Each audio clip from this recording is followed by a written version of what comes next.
Ndabahaye amahoro mwese mukunda imico n'akaranga vy'Uburundi. Izina ryanje ni Feliciano Bankunguka, mumenyereye mu kiganiro Nyibutsa Akaranga gica ku muhora wa YouTube kuri Nyibutsa Akaranga TV. Uyu musi tuganira iki? Uyu musi tuyaga ku bijanye no gutembera.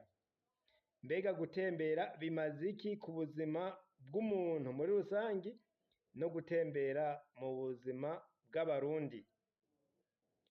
Abarundi barakunda gutembera. Zoba ari imvo izihe batembera? Mu gutembera rero Abarundi bavuga ngo akanyoni katagurutse ntikamenya iyo bweze. Bisaba yuko umuntu ava aho yarara agatembera kugira ngo aze kuraba aho bahari amasumiro. Hari n'abatembera bavuga ngo bagiye gupagasa. Umuntu bamubonye akavuga ngo urya yaratembereye, yarabonye imihingo. None rero jewe nk'umutohoji mu mico n'akaranga vy'Uburundi, muramubona yuko mpora ngira ingendo ngatembera. Aho rero iyo umuntu ariko aratembera arashobora kurahura ubumenyi butandukanye, akamenya agahita. Abandi bavuga ngo ni ukuraba agahita, akaramutsa inshuti n'abagenzi. Ivyo vyose biri mu muco w'Abarundi. None rero ngira ndabereke aho jewe nashoboye gushika nkaratira ijisho. Aho ni hehe? Ni Makamba. Neza na neza numva bavuga ngo ku rubibe rw'Uburundi na Tanzania, ngo ni Mugina.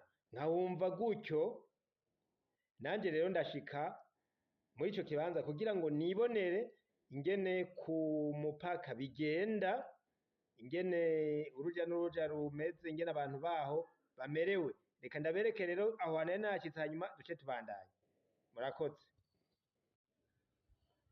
Mu gutembera mu gihugu ciza c'Uburundi, uyu munsi nashitse i Mugina, ni muri komine Mabanda, intara ni Makamba.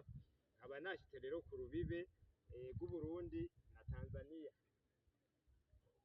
Harya murahabona, harya niho hari urubibe. Murakoze mwese rero, mugira amahoro.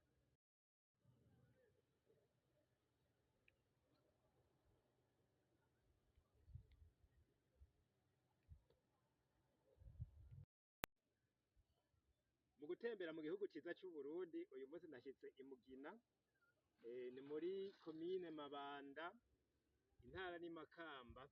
Aba nashitse rero ku rubibe rw'Uburundi na Tanzania. Harya murahabona, harya niho hari urubibe. Murakoze mwese rero, mugira amahoro.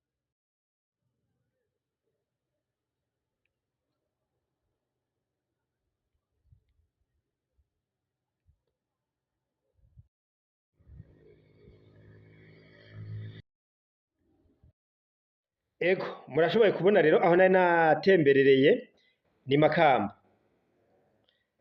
Imvo rero zituma umuntu atembera, hariho gutembera kugira ngo umuntu arahure ubumenyi butandukanye, harimo no kuratira ijisho. Ivyo biri mu muco w'ikirundi. Aho umuntu atembera agiye kuratira ijisho, niho uca ubona rero ibibanza vyacu vy'iratiro bifise akamaro, kuko haza abantu baje kuratira ijisho baraba ivyo vyiza. Hakaba rero no gutembera umuntu agiye kurahura ubumenyi, bica bijana iyo uriko uratembera kugira uratire ijisho, harajamwo no kumenya, ukamenya ibi canke biriya. Umuntu rero arashobora no kuva muhiriwe akaja mu muhana w'uwundi muntu, mu rugo rw'uwundi muntu, agiye gutembera gusa kugira ngo bashobore kuba baratera inkuru, bashobore guhanahana n'ivyiyumviro ku bijanye n'ubuzima butandukanye, eka mbere babe baranayaga batwenga, navyo ugasanga biri mu mico y'ikirundi. Ni vyiza rero yuko umuntu ataguma mu nzu, akaja n'ahabona kugira ngo amenye amakuru, agatembera aho abandi batemberera, kuja mu ntara ukaja mu yindi, mbere hari n'abo bikundira bakajabuka n'ibihugu bajanwe no gutembera. Umva rero yuko umuco w'ikirundi wo gutembera warahamye n'ubu urabandanya gutembera, birabandanya bikorwa mw'izo ntumbero tubashikirije. Sinzi nawe rero ko woba ubona yuko hari indi ntumbero ituma abantu batembera, canke yuko nawe wobona ari vyiza yuko abantu batembera. Ivyiyumviro ni vyawe turabikeneye kugira ngo tubandanye dukomeza imico n'akaranga vy'Uburundi. Murakoze rero, tuzosubire mu biganiro vyo hanyuma, mugire amahoro.